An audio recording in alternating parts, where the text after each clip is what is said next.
good friend Raj here, who's a wealth partner at JP Morgan, was formerly at Goldman Sachs.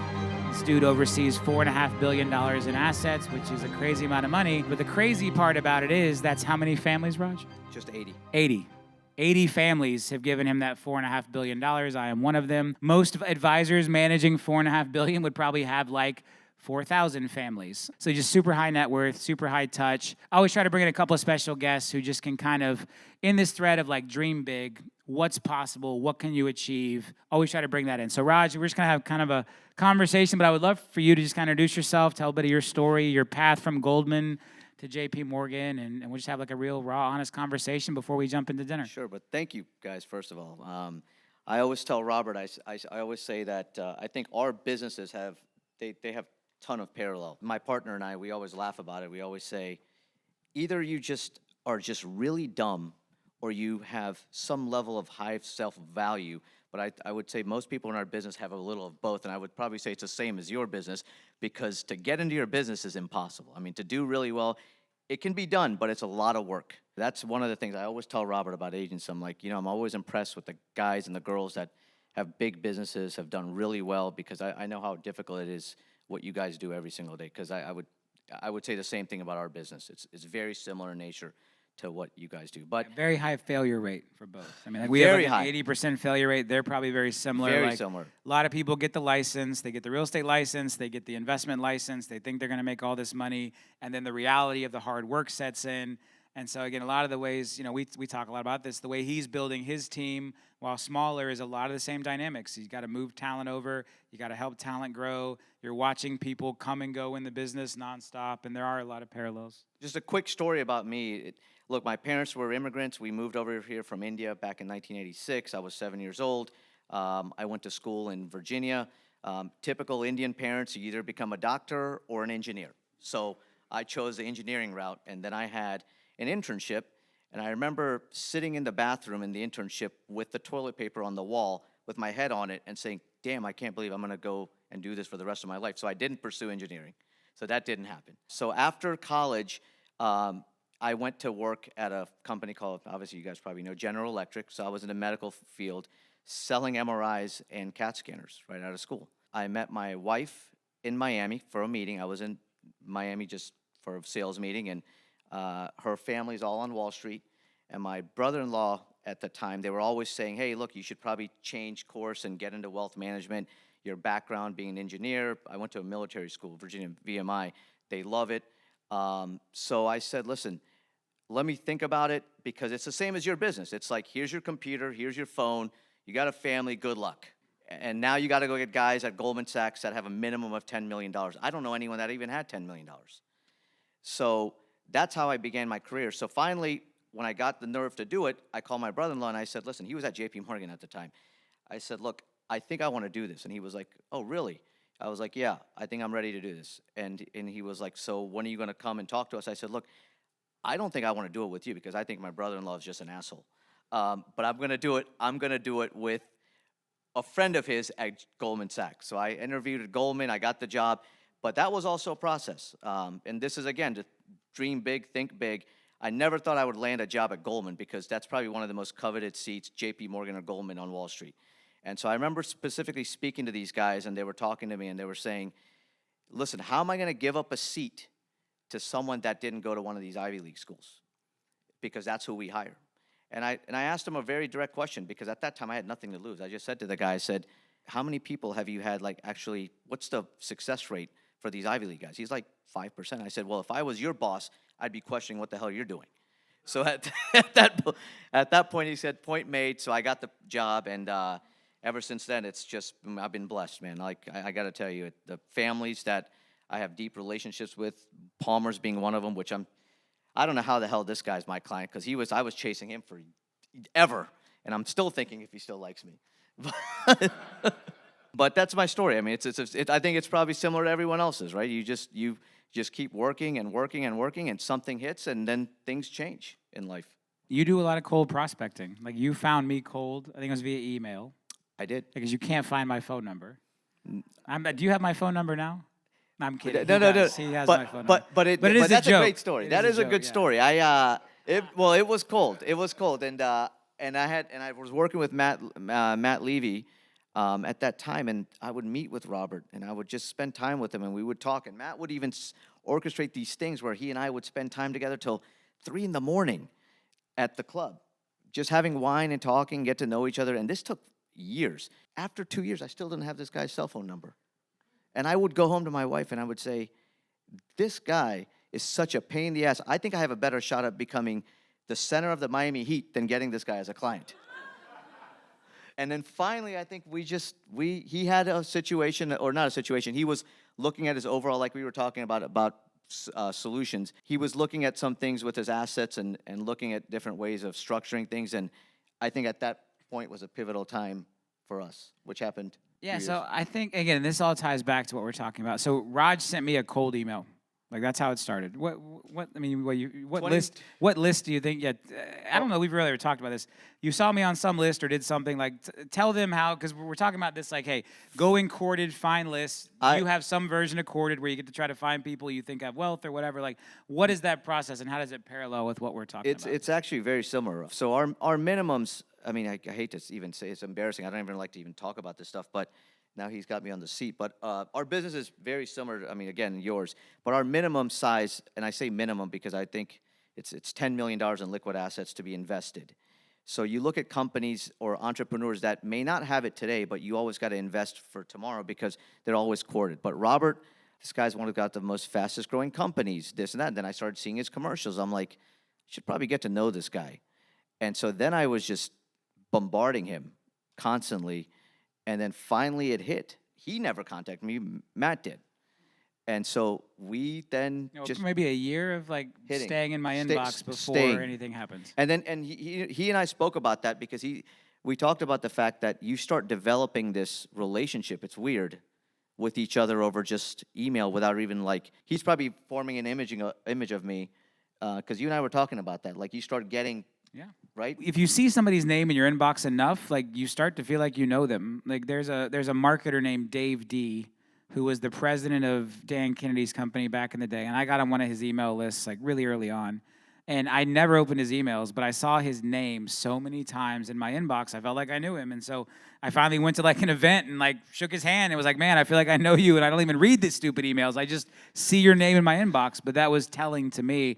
And again, kind of same thing with Raj. Like, a lot of people will email me once. What do you think the first email said, if you had to guess? I think it was, look, I'm a big proponent of just being authentic, being real, because I think people are either going to like you or dislike you, right? I mean, it's something that we just have to live with. It's you have that first impression. If they're going to like you, they are. If they're not, they're not. But I don't write emails with like how much money we manage or anything like that.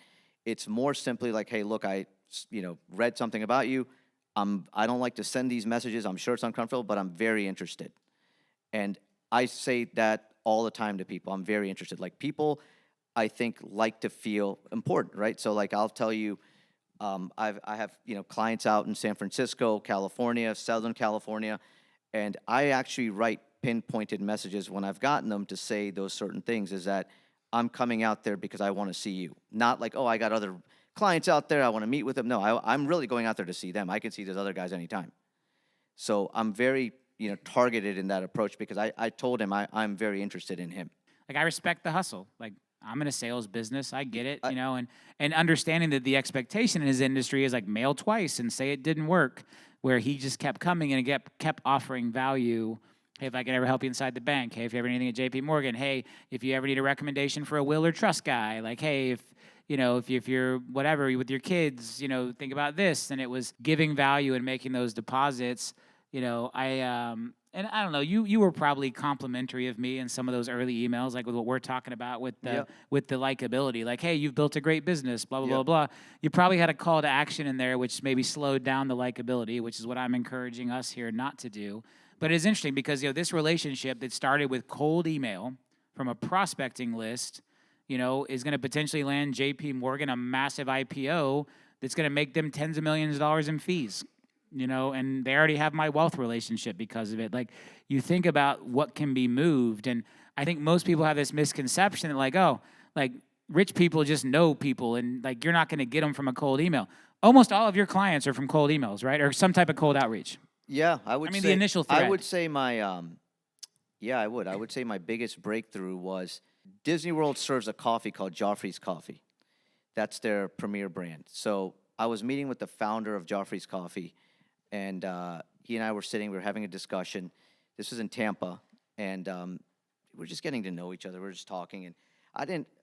I wasn't really feeling the connection with this guy. I'm sure he didn't feel it with me either. So I'm sitting there talking. He's bragging about all these different things that he does and where he plays golf and the clubs he belongs to. And then I'm sitting there looking and I'm thinking, okay, let's see how wealthy this guy could really be. So I get in the car, I leave Tampa, and I'm like, well, this guy says he's a member of this club. And I'm like, the club's right down the street in Sarasota. It's a private club. And I start reading about the owner of the club. And I'm like, this is the guy I got to meet, not this guy. So I drove to the club. I finally get through the gates, and he's not there. And so I asked his assistant, I said, hey, is so-and-so here? And she's like, no, but is he expecting you? I said, he's not expecting me, but he should probably be expecting someone like me. And she started laughing, and she goes, so here's your card. I gave her my card, and then I hammered the heck out of him for years. And then he wrote me one email on a Saturday, actually. And I don't know why he did it on a Saturday, which is interesting. He wrote me one message back. He says, Men's Grill this Wednesday, 2 p.m. That's it. I went, multi-billionaire, has changed my life, and that's evolved my business to all his friends and other people, and that's really what's trickled my business. You guys are all in the same business. You guys are recruiting agents, right? So more agents on your platform. And you know, one of the things I always talk about, and people always ask me, like, oh, you're a wealth advisor, you're this, you're that. They're like, what's the key to anything you do in life? And it's like your spouse or your partner or whoever, you know, you're very close to. It's if you're an advisor, that person leans on you and they need you. That's what you're not a salesman, you are an advisor in anything we do in life. Those are the people that are always operating at probably the highest levels in whatever they're doing. It's because people need you, whether it's good or bad, family issues. That's what they look for. Those people can influence anybody to do anything. The person that has that relationship and that level with people. That's what I always think about. And I always have a long-term lens on everyone and everything I do. My decision to do business with Raj had absolutely zero to do with how he was actually going to manage my money. Yeah. Right, and would you say we laugh about that. Would you say other clients are like that, or is that That's unique? 2% of what I do. Yeah, you would think a wealth advisor is about, well, who can manage the wealth the best, and it literally has zero to do with how I think about our relationship. It's like, what doors can he open for me? How can he be there for my family if something goes wrong? How can he be there for my family if something goes right? You know, all these different things that play in.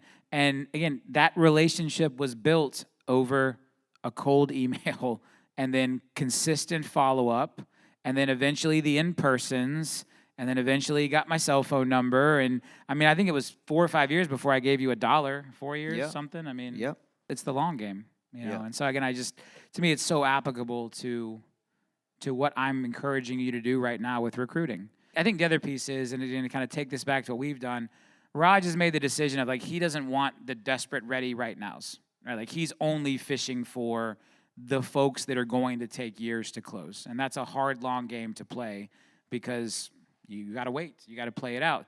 Other wealth advisors have gone more for tonnage, right? Like we talked about somebody else. I mean, what do you think? The average wealth advisor that got to $4.5 billion, how many families is that? It's usually more than 2 partners, so it's Yeah. got to be like a team of like 10 guys or girls. It's a mix. I mean, how many clients? It could be thousands. Yeah, I would think like 4,000. I mean, if you're willing to take clients at $1 million instead of 10, now it's like a lot of clients, like 4,000 clients to get to $4.5 billion. Like, it's a lot of damn money, and you did it with 80 families. So again, the minimum is 10. Your average is like 60. It's 60. Yeah, 60 million. He's got $60 million of his average client's money.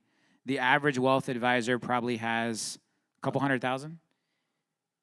In our Average? group, probably like. I mean, like all globally. Probably average. Even outside of JP, like probably like 300 to 400 grand. yeah, 300 to 400 grand, and his average account is 60 million.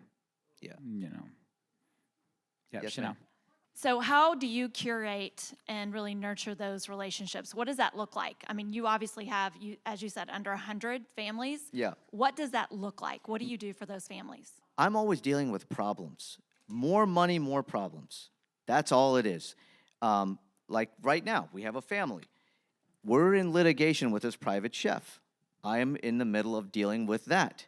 He's got a son-in-law that he also does not really like. I'm dealing with that. And they're having a baby. We're dealing with that issue. So we're managing a whole estate versus just assets. So when you talk about, like, what do, we spend a lot of time with each of these families to go much further deeper than just money management, because that's the easiest part of it. The hardest part of it is they always worry about what's going to happen with their kids and their grandkids. And typically one of the kids will have a family member that marries someone that they're not fond of. That always ends up happening. So we're dealing with that problem. Like right now, I'll give you another example. We have a patriarch of a family that just passed away. Him and his wife have been separated for 20 years. They've never gotten an official divorce. Well, healthy guy, 63 years old, passes out on the road, running, dead. He's got a girlfriend that he bought a house for and a Lamborghini. She's the owner, not her. So now we are in the middle of a scuffle between two women who he's had this relationship with, and he was 63, and you can imagine this girl's 30. So these are the things that I deal with, not the money management. And then they just say, who's the guy that when I die can deal with this nonsense? And unfortunately, it's me. So that's really when people ask me, like, what do you do all day? I'm like I've got folks that want to buy teams. Robert, I mean, he owns a soccer team. Like all these things are things we deal with all day beyond their wealth. It's just assets and family issues and structuring for the next generation, making sure that they're protected tax-wise and everyone's covering them at all times. See how likable this guy is? Likable. All right, you guys. Thank you guys. You guys, Thank you. All right, Raj. Thank you, brother.